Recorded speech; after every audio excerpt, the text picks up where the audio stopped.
like just through direct messaging. Again, cell phone service doesn't work, so it's like I can't use the chatting like that. How much do you think you spent on this? Because it seems kind of pricey. Yeah.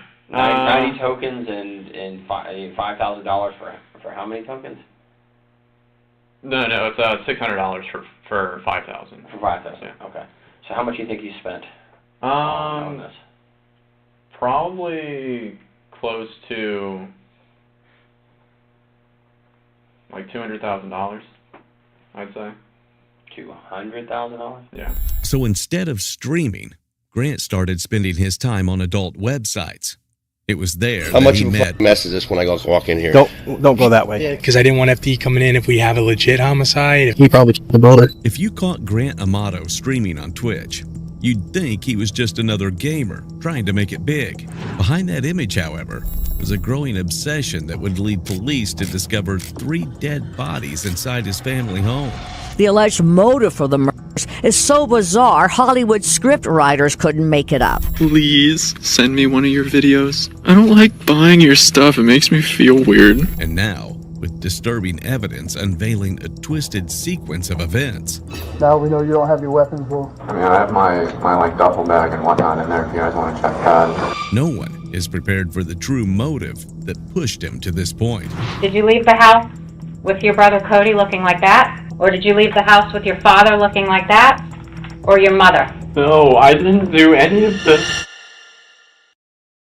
On January 25th, 2019, deputies in Chulliota, Florida were dispatched to the Amato family home for a welfare check after their son Cody, who hadn't missed a single day of work in 5 years, failed to show up for his shift. I had a feeling that we were gonna. Once I read it, I'm like, he probably killed the brother. That's one thought that I had. Something went bad last night, and hopefully not. Hopefully he's. I think that they were. I checked FD's response, nothing last night. LT wants us to check the attic. Okay. I've got Debbie running tags on all these people to see if there's any vehicles outstanding, because I guess the data's still outstanding, correct? Yeah. How much of a fucking mess is this when I go walk in here? Don't go that way. Yeah, kitchen shitty. Go this way. We can go in through the back door here, and we can back door bathroom. No one else is in there from us, right? Yeah. Right. Okay. All right, give us 5 minutes. What deputies didn't expect was just how confusing the case was about to get. Something about the gruesome scene inside the house didn't add up. Hey. I was just trying to get information to see, because I didn't want FD coming in if we have a legit homicide. If it's murder-suicide, then... Yeah, I just wanted to be 100% sure, especially the mom. With that, but that's what, if it was leaning towards, I didn't want them coming in. Yeah. That's why I needed a call. I knew you guys were busy. No, yeah, we were up to our balls, and I just told FD just whoever's going to pronounce, that's it. And I mean, if it's obvious signs, we don't need to pronounce. Yeah. 513. 2 of them, Do we have a phone number for the dad? it was like, probably, but I didn't want to be, it wasn't worth a chance, so.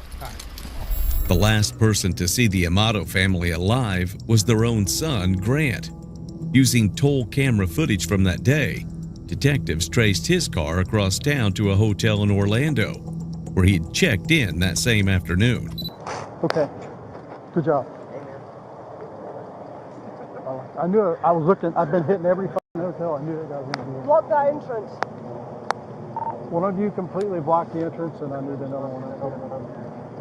We need to put 2 guys. We'll put your car in that end. We need. Yeah, it's like almost balding, right? Yeah. We need to lock everything down. Yeah, we need to get in this hotel and start moving people out. Yeah. Let's find out and interview these people inside. Yeah. Do you want to do that part? Yeah, I'll talk to them. I've been pretty positive around this corner there's an employee entrance that leads to like their convention space. Why don't you two, if you don't mind, go inside, get the front desk, start finding out about this guy. You got his info, his full Who's name. got a computer? I can pull it up. Yeah, pull it up real quick. Grab your computer, take it in there, show them the picture. After a 24-hour manhunt, Grant Amato was brought in for questioning, unaware that detectives already considered him their prime suspect. All right, stand by. We'll get to it. Yeah, that's where is it? Right here in the corner. Yeah. You're being cooperative, sir. We appreciate that. Some Seminole County detectives want to talk to you, so we're going to get the handcuffs off of you. Nothing in your pants, correct? Yes. Nothing, yes, sir. It's just a normal routine when we encounter someone that we want to make sure you're safe. Now we know you don't have any weapons, we'll get those restraints off of you. I mean, I have my like duffel bag and whatnot in there if you guys want to check that and whatnot. Well, that would be up to the detectives that talk to you. We're confident you've been cooperative, everything's good, so we appreciate that very much. Goes a long ways.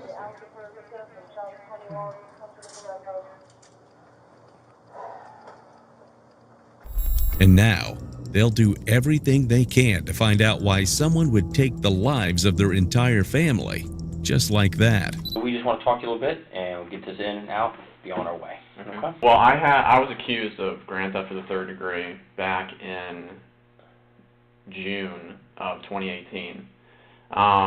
That like went on for 6 months, and during that time I obviously wasn't allowed to work because of it. And then Where was that at? Florida Hospital South, the main one down in Orlando. General Orange Avenue? I think it's Rollins, that's what it is. Okay. Rollins. Okay. So when that happened, obviously I was dismissed from that job, and then I couldn't get another job because now you have an outstanding felony charge on your name. Sure. So then I got the attorney. It all went through, and then finally in December, they posted on the Orange County Clerk Courts or whatever website where your file is that there was no evidence ever presented. All the charges were dropped, and now I'm just in the process of expunging that from my records. The robbery Grant's referring to here is the reason he lost his nursing career in the first place. Months before this incident, Advent Health Orlando suspended him after 80 empty vials of propofol turned up in rooms he was overseeing, unaccounted for by any doctor's orders. He was arrested for grand larceny, and while the charge was later dropped, the hospital had already seen enough and fired him. But instead of finding another job, Grant decided to try his luck at streaming. So you guys play a lot of the PC games then? Yeah, we started getting into PC games primarily. I haven't turned on my PlayStation in months. I think the only other game that we really played was Fortnite, but then that was starting to get to like. That's a big deal right now. Yeah. The younger Kids are all over it. generation. And actually, yeah, during the time that I was that I wasn't working as a nurse, I tried to do the whole Twitch streaming thing. What is that? I'm sorry. No. We're kind of older where you have to explain a lot of this to us. With Twitch, it's you got your mic and then you have your face cam, and then basically people are just watching you play whatever game you're going to say that you're playing. Okay. And then they can donate, they can subscribe to you, which then you get like a monthly payment. Did you have anybody doing that for you? I had like I think I was up to like 30 something subscribers. And what would you charge them to? With subscriptions, there's 4 tiers of it. Tier 1 is just $5. So right when you see that you blank subscribe to it, you get $5. Is that monthly or just total? Actually, it's Twitch pays you every 45 days because you're like an independent, self-employed or something. No, but saying with their account, though, they subscribe to you. Would it be for a 30-day period? Or yes. So every 30 days, they owe you another $5. If they resubscribe. Right. Yeah. So then there was that. Tier 2 was like $10. Tier 3 was $15. And then if somebody tier 4'd, it was $24, I think. And what does that get you for? All that the higher tiers do is they give you like more emotes, like little things you can put in chat, so that when you're playing, everybody who's in your room can chat about what you're doing or anything random. And then donations can range from 1 cent up to however high a person. So what were you making off of Twitch a month? Nothing really significant. It was like. So you said about 30 people at one time subscribed to you. So minimum what? $150. $150, and then a few donations. But primarily, I guess just keeping myself busy, doing something. There's a lot of money in this. Now, are these adults doing this or kids? They're in their early 20s. Okay. There's thousands and thousands of streamers who do that on Twitch, but there's maybe like 5 that make 6 figures. Grant's parents believed in his streaming ambitions and even paid for his entire setup to help him get started on Twitch. Unfortunately, that wasn't the only thing they'd end up funding, though that part happened entirely without their knowledge or consent.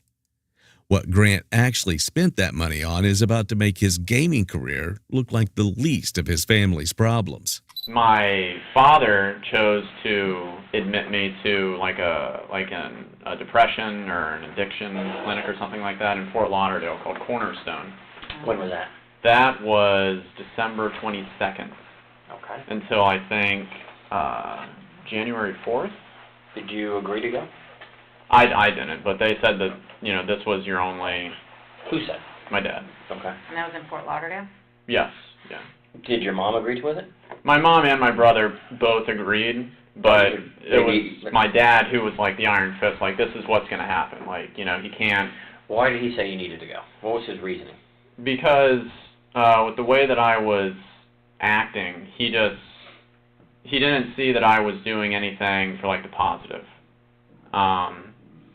You know, and a lot of it just came back to money with him. He would like allow me to spend money that he had, like with his credit card or something like that. But it's like then whenever I did, it was like a huge problem. Okay, so you had one of his credit cards. Yeah. And what were you buying with it? Well, what I was doing is over the past 4 months or something like that, I've been talking to this woman online. Who's she? She's, as embarrassing as it is, she's a cam model. A what? A cam model. Do either of you guys know what that Nope. is? Just like all the videos, you have to tell us. A cam model, it's like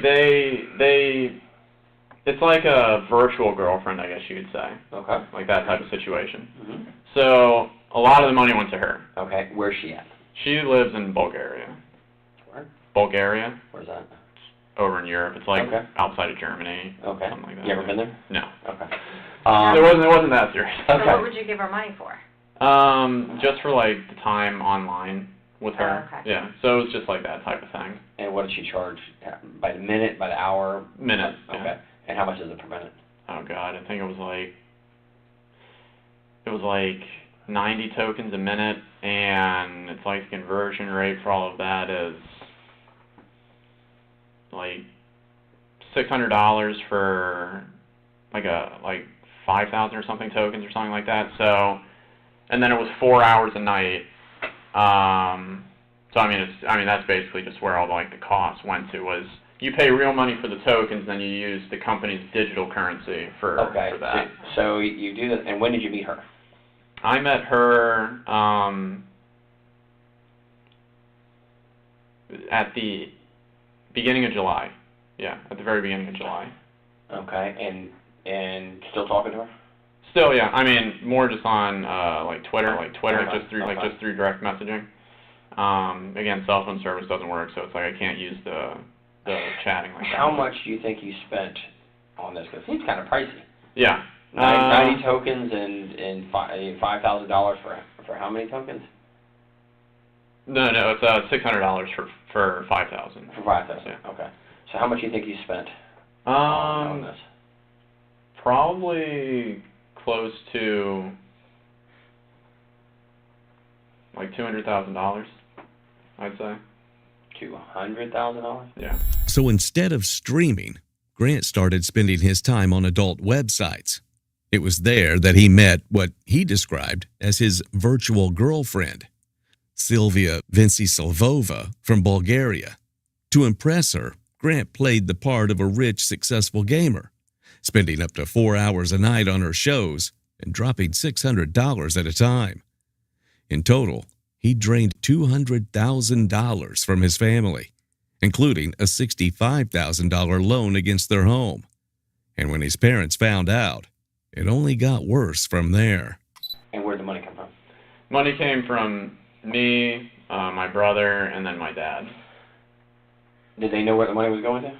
They didn't know that it was going to a cam model. What did you I tell was them? saying that it was going towards my Twitch streaming, like advertising, like putting my name out there and that type of thing. But based on what you're telling me, only so many people make so much money. So I think just a few make a bunch of money. Right. So that was like the ultimate goal is to get to that. I was hoping that the stars would align, and then I would be like one of those people, because I was good at the games, and I'm a funny, pleasant person on the camera and that type of thing. So, yeah, I mean so I guess to like bring it all back with why I was brought to Cornerstone, it was a mix of all of those things. It's like he felt like, you know, he felt like... You need to be grounded? Yeah, yeah. And so then I was there, you know, I spoke to like the therapist and psychiatrist and all that stuff. I didn't need any medications for anything. They had analyzed it as, this is an isolated event. You've been out of work, you have this PTSD from the whole getting arrested thing, and I mean, the last thing on my record was, I think, a speeding ticket back when I was at UCF. And then, you know, just having all of that stuff going on, but then I didn't. They had signed me. They had signed me up, I think, to be there for 60 days. But then I was only there until January 4th. So who paid for that? My brother, Cody. What was the cost of that? Do you know? $15,000. It was $15,000, and then I think when I had gotten back, we were going through the process of calling them and seeing if we could get any type of refund. And I think they said that he was going to get refunded $3,000 from his $15,000. Sure. But I don't. There so long. Right. But I don't know if that transaction had ever gone through. At this point, it probably won't surprise anyone that someone else had to cover Grant's rehab bill. To be fair, he actually had an incredibly supportive family. They'd already spent over $200,000 on him, and they were still trying to help. When he got home, though, his dad handed him a list of rules: get a job, pay for his own phone and debts, and cut off all contact with Sylvie. Sounds pretty reasonable, right? Except this is Grant we're talking about. And by that point, Sylvie had already become Grant's biggest obsession. Spending that amount of money, it's idiotic to do that, you know, especially when you're not making so it. So $200,000. Right. When was the last time that you and your dad did have, you know, a heated conversation? It would be Thursday, because one of his rules was that I wasn't allowed to talk to the woman anymore that I had been talking to. But I guess you could say behind the scenes, my mom would let me talk to her through her cell phone using Twitter. And, you know, she would tell me, like, look, you have to keep it just basic, because if you say anything or if you entice anything or do anything like that, it might lead her to say something to, like, my dad or something like that. Because, how would she get in touch with him? Because apparently when I was in Cornerstone, my dad told her, because he had, like, hacked my computer or something like that, and then he found everything. Is he electronics guy like you and your brother? Except he's more of that, like, hacking level, like, able to do all that stuff. So he had found, you know, like, just the stuff that was related to her. And then, you know, he erased my whole entire computer. He put a password on it. So it's like, even when I came back up until Thursday, like, I wasn't able to go onto my own computer to look at anything. Basically, he's treating you like a small child. Right. And rightfully so. I mean, spending that amount of money, I was acting childish. I can kind of get it. But, so yeah, anyways, on Thursday, he had apparently found out that I was speaking to her again. And when I came back on the 4th, my mom picked me up from the Cornerstone place. And then me and my mom met my dad at California Pizza Grill or Kitchen in Waterford Lakes. And he had this list, front and back, on a piece of paper of all the rules. This is what's going to happen. This is why I'm acting the way that I'm going to act. I'm not going to be Dad anymore. I'm going to be Chad. And I basically told him that I'm going to be present. I'm going to do what I can. I'm going to start to try and get jobs now. I told him what my plan was. You know, it wasn't really my intention to continue talking to this woman, but it just kind of happened. And then because there was, like, that emotional connection, I guess you could say, between her and me, like, I like, you know, it felt like a relationship, you know. I didn't want to just stop cold turkey on it. So he had apparently found out, and then unhappy. Right, and one of the stipulations was that he told me at the dinner was, if you speak to this woman again, you're out of the house. Like, I'm kicking you out. You can pack up your shit, and then you're off my property. And then, because of the way that he used to be, he had told me that basically if that happens, that if I ever step back onto his property, that he would kill me. So, you know, on Thursday, that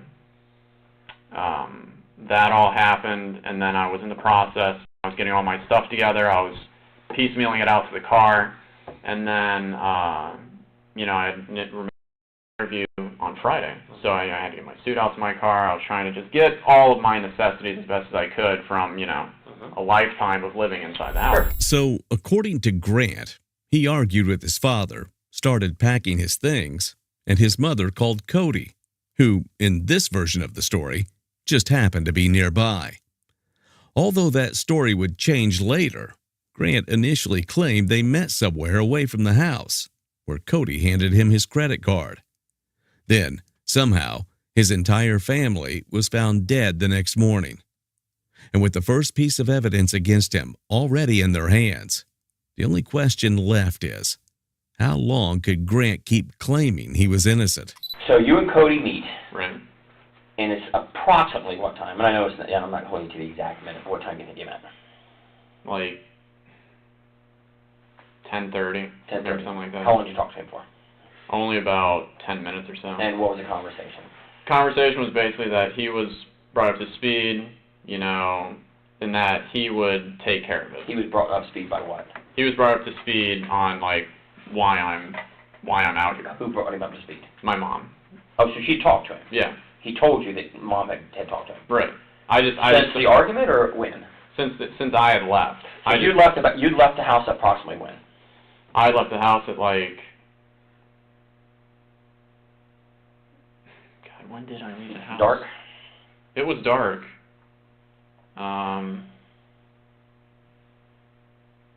It was after 9 p.m., but I just don't remember. So between 9 and approximately 10:30, right. You leave, right. Go down to on Fort Christmas. Cody comes and talks to you about 10 minutes. At some point, your mom has spoken to Cody based on what the conversation you have with him, correct? Correct, yeah. And she told him what had happened between you and your dad. Right. Okay. Do you think that's why Cody left work? I mean, Did Cody say to you why he left work? No, he never said why he left work, but in my mind, I was just thinking, oh, he had been let off work early like three times already this week, so I was just like... 10, 15 minutes you talk to Cody. Right. What's he driving? He drives a 97 Honda Accord. Okay. Yeah. You have the conversation, and he leaves to go home? Right. And you leave to go where? And then I stay in that general area just so that if anything happens, somebody like knows where I am. Okay, like how long do you stay there? I stayed there for, I mean, like a couple hours, I would say. Just that same area where you were talking about? Like, I would go, like, kind of just up and down that road a little bit, just at my car isn't just, like, sitting there. Mm-hmm. But for the most, yeah, I mean, I was staying in that general area, and then I decided to go... To Publix? Publix. Which was about what time? Like, between, like, midnight and 1, I think, yeah. And you go to Publix midnight 1, and how long did you stay there till? I stayed there until, like, 7, I think, in the morning. Well, as best as I could, yeah. Right. I mean, I never comfortable sleeping in the car. Yeah, where did you park at? You know? It's like on the side of it where, like, there's the back end of Publix where, like, all the shipments and stuff come in, and then you go around that corner, and then there's that line on the Publix end of it, or the Tractor Farm Supply end of it? Publix end. So there's some parking there around that side. Yeah. I'm familiar because I used to live in that area. There's a side parking. Right. As you come up forward, you make the left, you go in front of Publix. The ice cream place is out front. Right. But you're on the side of the building. Right. Did any deputies or anybody ever come by, or anybody that worked there? Nobody. Any delivery trucks? I saw delivery trucks like in the morning. In the morning. Yeah. And 7 o'clock-ish? Between 7 and 7:30, yeah, I leave. And go where? And then I just drive over to where my interview. And I'm sorry, I'm just not understanding. Where was that at? Off Lee Vista. Off Lee Vista. So how did you get there? I just drove there. This was the one part of Grant's story that was actually true. He wanted to distance himself from the murders as much as possible, but he was smart enough to know detectives could easily verify where he'd been. Unfortunately for Grant, detectives could also trace fingerprints. And that's when they discovered it wasn't his mother who had asked Cody to come home at all. It was Grant. texting from his father's phone to lure his brother back to the house, intending to shoot him after taking the lives of their parents. But instead of scrambling to come up with excuses, Grant had a completely different story planned. And then when you left Cody, what did he say he was going to go do? Cody said that he will take care of it. Take care of what? Just the situation that was at hand with whatever he had been updated with from my mom. Did he tell you what he was updated? He had told me the reason why, like, I'd been kicked out. But he really didn't give me that much dialogue, like, about that situation. You know, he was miffed a little bit because, you know, he had just gotten off work and now he has to go deal with this. And then after that, I mean, it was just, he gave me the debit card to say, you know, to use this in case of emergencies. And then, I mean, that was pretty much it, because I don't know if, like, he had already said that he was on his way home, or if there were expectations, like, for a time with him for making it home. But what was your demeanor? Like, what did Cody see you as? Like, were you like scared? Upset? Yeah, like, I was scared because, I mean, like I said, it's the first time that I had been out of the house, you know. So you were scared of what? Being on your own? Right. Or did your father say or do anything to scare you? He had threatened me that if I stepped foot back on his property, not the house, but if I stepped foot back on his property, that he would kill me. And, like, He said those specific words? Yes. Did you tell that to Cody? That your father told you that? No, I didn't. So you're afraid of him? Oh, yeah. You are actually afraid that he could kill you? Yeah, and it's also because, like, in the past, like, 2 weeks before I got kicked out, my dad was going through, like, a lot of episodes where he was losing his temper a lot, yelling a lot, especially when me and Cody weren't at the house. And, who's he yelling at? My mom. So was he being violent to your mom? Yeah, like, I think... Physically or just emotionally? Both. Put his hands on her. He had bruised her left arm by grabbing it.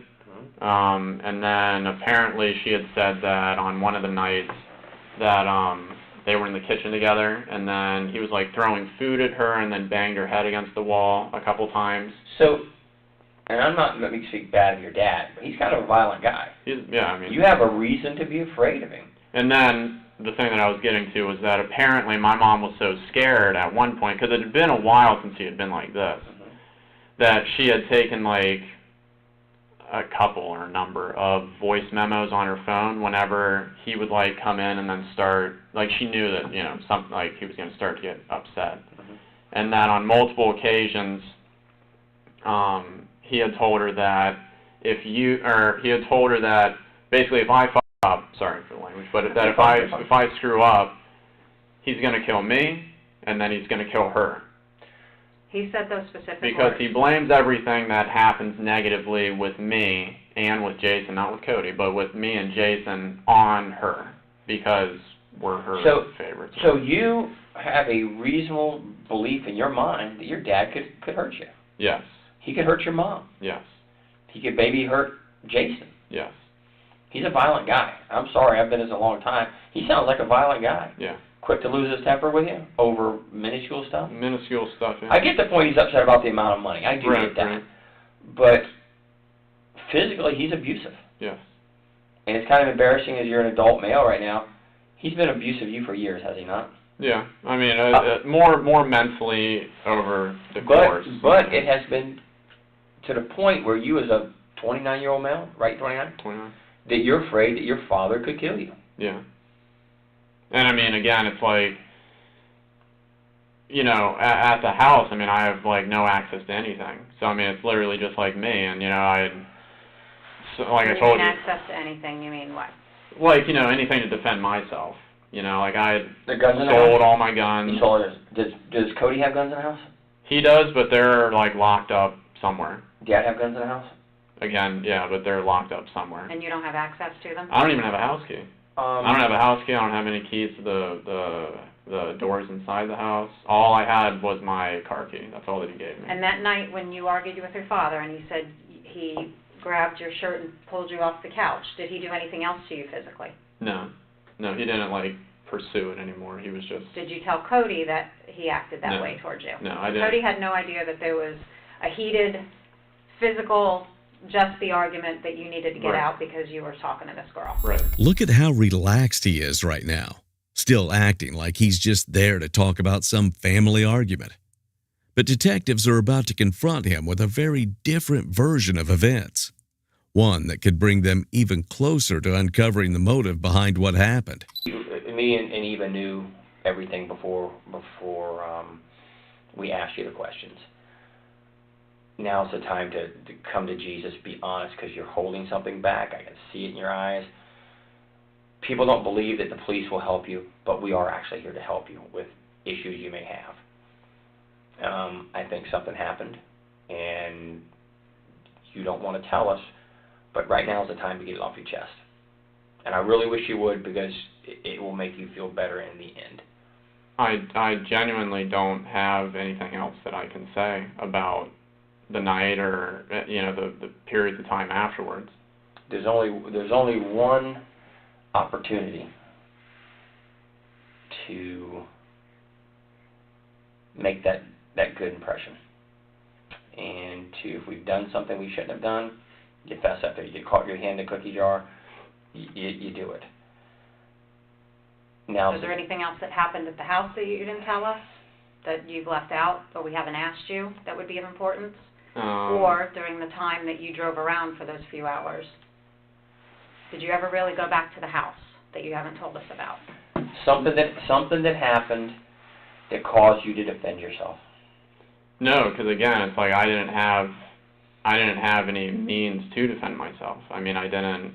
Well, we know from talking to that there's weapons in the house. Right. We know that to be a fact. Something happened that caused you to defend yourself. Whether you had anything or not, you found something to defend yourself with. I can't tell you everything. I'm not going to tell you everything. But something happened. Whether your dad blew up on you, threatened you, physically harmed you, or hurt you, something happened that caused an altercation. And I didn't do anything at the house besides get my stuff together and take it out to my car. And that's, I mean, I didn't, besides that one thing that I told you guys where I was going down the road to come back maybe, besides that, I mean, I didn't. You saw nothing that was out of the ordinary? No. In the Fort Christmas area or 419 area? No, I mean. Did you even get up to the Lake Mills, Fort Christmas area where that guy's blinking lights are? No. When I came back, I didn't come up to there.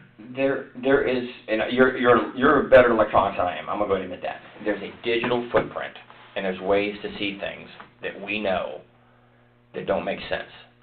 Even though your phone may not have service, there's still issues with the phone. Right. And it was on you the entire time Yeah. when you left the house Yeah. until you were in touch with law enforcement? I can track places you've been, and I know where you have been, and I know what time you've been there. And everything you're telling me isn't just copacetic and doesn't add up. Because there's what I think, what you think, what she thinks, and then there's things that are hard facts that you can't manipulate. Right. You know what I'm saying?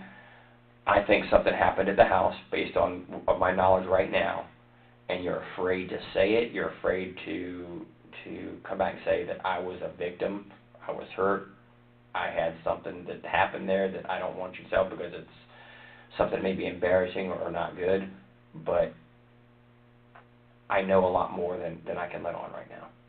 And things you're not telling me, I can't help you if you won't let me help you.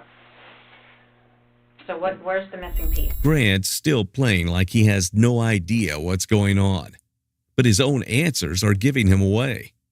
If he genuinely hadn't heard a word about his family until this exact moment, you would expect shock or confusion, or panic, or something. So if you're going to pretend you know nothing, you might actually want to act like it. But for some reason, Grant still seems to believe his innocent little story is holding up. I saw like a news van, and then I don't think there might have been like a cop car. There was like traffic being.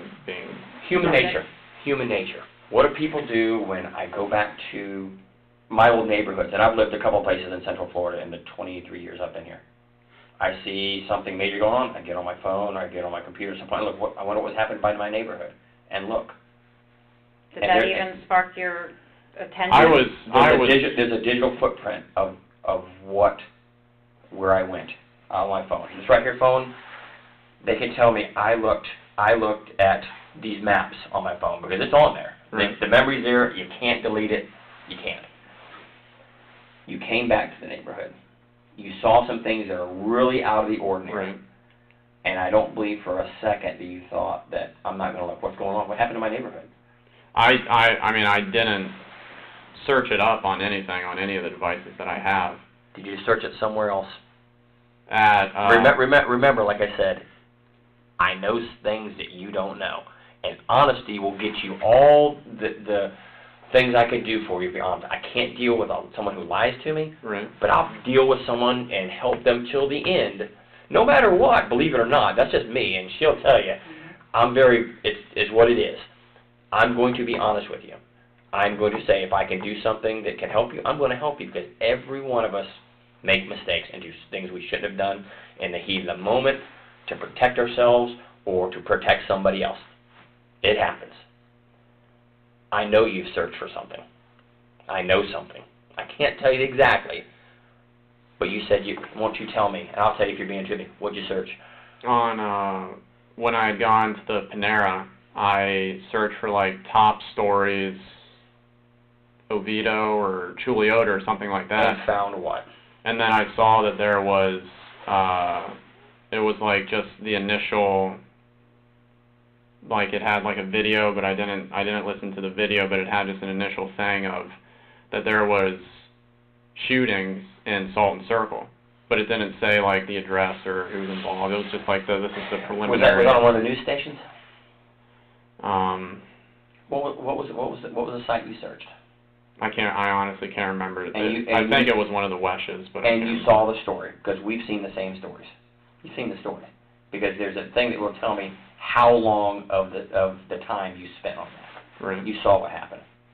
Yeah, I was on there for like 20 seconds. Well, what was your thoughts when you reviewed this story? I was freaking out, and I was just like blank. I didn't know what to do. Now's the time. Now is the time. So what do you think happened? To be honest. I think that there was something that obviously happened at the house. Tell me what happened. I don't know what happened. I know better. Listen to me. I know better. I can help you, Grant, with honesty. I can help you with honesty. We think something else happened before you left the home that you're either afraid of or embarrassed to talk about. But we need to know exactly what happened because, like Danny said, we can place you there at certain times. And so we need to know what happened before you left that house because you didn't leave with everything being okay. I honestly, I don't have anything else that I can really say. I mean, I don't know. Do you even know why law enforcement got involved? Here's the problem with Grant's innocent story. He claimed all he saw on the news was the driveway and the front gate. And maybe that wouldn't have been an issue, except the footage was of his driveway and his front gate. Is anyone really supposed to believe he didn't recognize the house he grew up in? But still convinced his fairy tale was holding up, Grant just kept digging himself into a deeper hole. And if something happened that you were defending yourself, then we need to know that. If you were protecting yourself because you were in fear, then that makes sense. But we need to know exactly what happened for you to protect yourself. You can't minimize this. Once, a wise man told me one time, once a bomb goes off, you can't defuse it. You can't. That's already out there. Now is the point to say, how do I put Band-Aids on myself to minimize the injuries I have? And we're giving you that opportunity. I want to give you that opportunity. I don't think you're a bad guy at all. I really don't.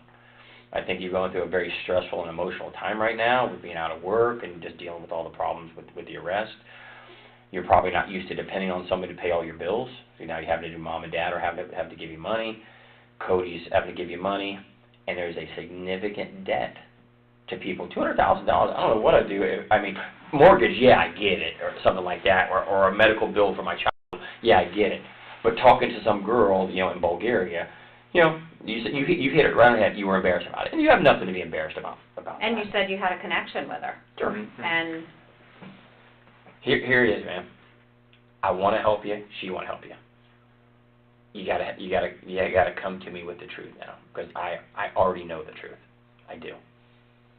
Here's the chance. You can shake your head no and say I don't know. You do know, and I know you know. She knows you know.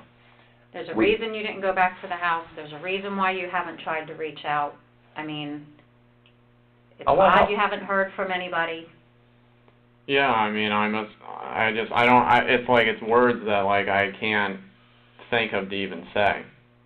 But I'm assuming that, when you see that there is a shooting somewhere it has to do with my family. Your family has no known enemies. Nobody has a problem with them. Nobody. Right. Like, I don't know how to even say the words. Well, give me a roundabout what you're thinking. That somebody in my family's dead. Isn't it something?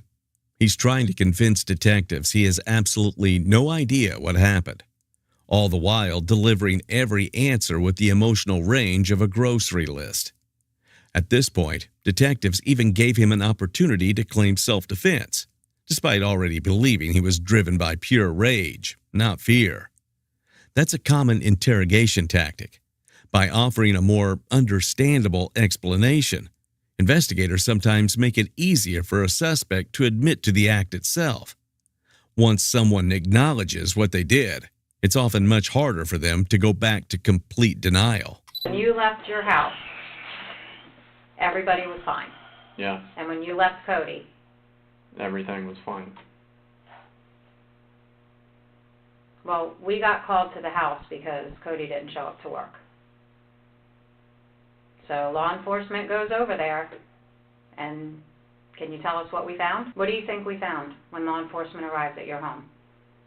I mean, you guys are talking about guns, and you're talking about other things and then the website and everything, that something happened to him. Who's him? Cody.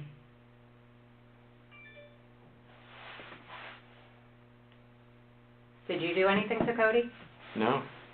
Did you do anything to your mother? No. Did you do anything to your father? No. You have any reason to believe that anybody else would harm them? No, the only thing that I was told was that Cody would take care of it for me. And that's all that I know. But you didn't tell Cody what your father said to you, correct? Correct. So when Cody made those comments to you, what do you believe he meant by that? Have you guys ever talked about? That he was I thought he was just gonna do what he always does, which is where he just talks about it and he figures out whatever strategy he needs to. So if anything happened in the home to bring law enforcement there, what would you think happened? That there was a shooting. Between whom? I don't know. Between Cody and my dad. And why would you think that? To protect me, or to help me, or to do something with me. So you're telling me you did not shoot Cody, No. your father, or your mother? No. I mean, I don't know, like, what more I can say. Well, when law enforcement arrived, that's what they found. So you're the only outstanding child. You're the one that's been having problems with your dad. You're the one that we haven't been able to find for 2 days. Do you understand now why we would be questioning you about this? Yeah, but I mean, I wouldn't be saying, like, all, like, I don't know the way to say. I don't know, like, what to even say. How about the truth? Because after watching Grant deliver what was probably the least convincing reaction to the news that his entire family was gone, the least he could have done was stop pretending to be innocent. By this point, detectives had already tried just about every tactic to get him to open up. When that failed, they shifted gears to see whether emotional and moral pressure would finally break through his defenses. Did you leave the house with your brother Cody looking like that? Or did you leave the house with your father looking like that? Or your mother? Is that how you left your family? No. Nobody else went into that house. Who left your family like this? If you were the one that's been depressed, you were the one that owes money, you were the one that got into a confrontation with your father, who did this to your family? If you were trying to defend yourself or something else happened, we need to know now to help you. So tell us what happened, Grant. We're here to listen to you. Grant, you need the truth. We're here to make this right. You got to tell the truth. It's on the tip of your tongue, my man. I get that. Did your father go after you and you try to protect yourself? No, I didn't do any of this.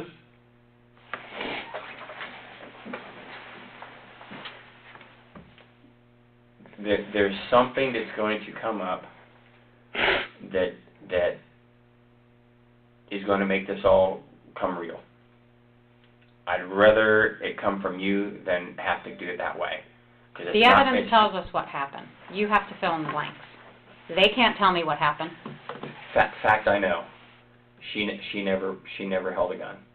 She didn't have a gun that night. Fact, he never fired a gun. Fact, he never fired a gun. Never did.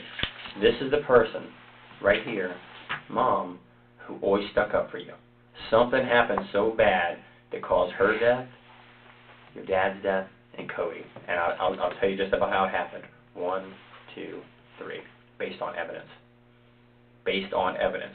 I know he did not shoot your mom. I know he didn't shoot your dad. I know he didn't shoot you. And I know from video surveillance camera in the neighborhood, nobody else came to that house. I know. I can account for everybody that went to the house. I know. So tell us what happened.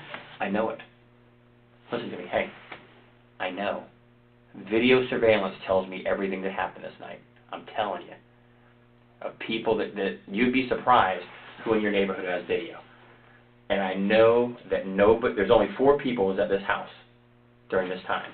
1, 2, 3, 4. Tell me. You got to tell me, man. You got to tell me. Notice the detective physically closing the distance here. That's not random. Proximity is also a deliberate interrogation tactic. Sitting close removes a suspect's sense of personal space and control, making it harder to retreat into rehearsed, comfortable answers. It's meant to apply pressure without saying a word. And judging by how Grant reacts to having that space invaded, it's clearly starting to work. Video tells me everything I need to know about this from the neighborhood. And you're the only one left to tell us. I know it's hard to look at me, Grant, look at me, look at my eyes. I know it's tough, man. I do. It's a tough thing to say, but we need to know what caused things at your house that night to become so bad that we're this. He's violent. We know that. He's got a gun on. We get it. Cody just probably went around with a gun because he normally did. He walked in the house and was shot the minute he walked in the house. The minute he walked in. We see trajectory, we find the projectile, we've got everything on that. He's shot over here and is brought over here. See it over there.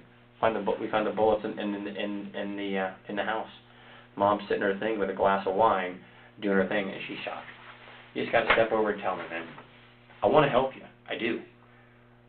The evidence is going to be there. Most people I would not. We have cartridge cases, we have projectiles. And fingerprints. So you just need to tell us what led up to this. You've been arrested, correct? Yeah. So we have your fingerprints, correct? You understand that? Physical evidence is something I can't manipulate. It's either there or it's not there. Didn't fire a gun, didn't fire a gun, didn't fire a gun. None of them did. None of them did. Cody did not go home. Or did your father point a gun at you? No, there's nothing else that I can say. Then this is not going to end up the way you want to with what you're telling me right now. Factual items do not support what you're saying. Nothing we can make up, or I think, or she thinks, or whoever thinks. You got to be honest. The minute you start being completely honest, and you're pretty honest with me, I'm not going to say you're not. The minute you tell us what happened to get this to here is the second that we start moving forward with healing. Not only did Grant take his entire family's lives out of rage that stood between him and love with a woman he had never met in person, who cared about nothing but his money, but he genuinely looked shocked that his plan isn't landing the way he imagined. Turns out, staging a crime scene takes a little more thought than he put into it, because nothing about that scene actually added up. The shell casings didn't match either gun in the house. The real weapon was never found. The garage door's position made his timeline physically impossible. And even the holster on his father's hip was positioned all wrong. Every detail he thought he covered was actually screaming the opposite. The only thing that I have is just the times in which I left the house. You know, there was an argument when Cody had gotten home, and then there was nothing that he could do to help me. So I don't remember the exact time when I actually left, but I had left later than what I had said. So you were home when Cody got home? Yes. Tell us about that. What time did he get home, and why did he come home? I mean, he got home at, I think, like 10:30. I still think that's when he got home, was like around 10:30. I don't know why he was able to leave early. And what was going on at the house when he arrived? My dad and my mom were arguing, and then I was still just packing up all my stuff, or gathering the things that I could gather.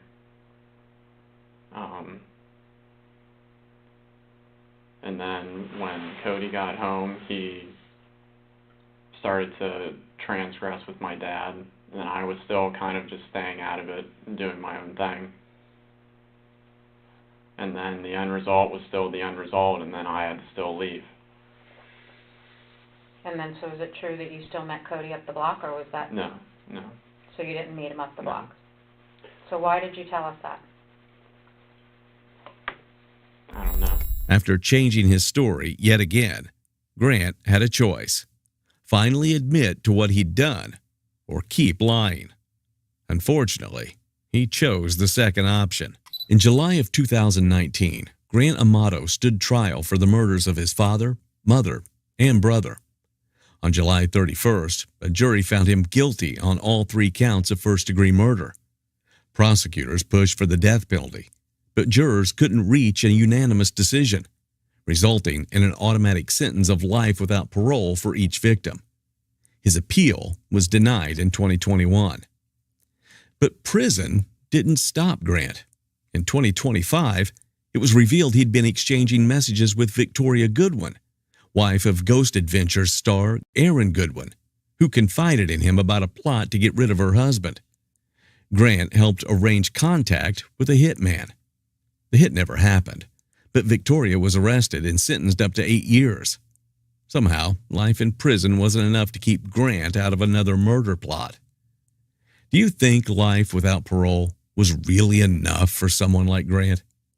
Thank you for watching today's video. Don't forget to subscribe and check out one of the craziest cases I've ever covered right here.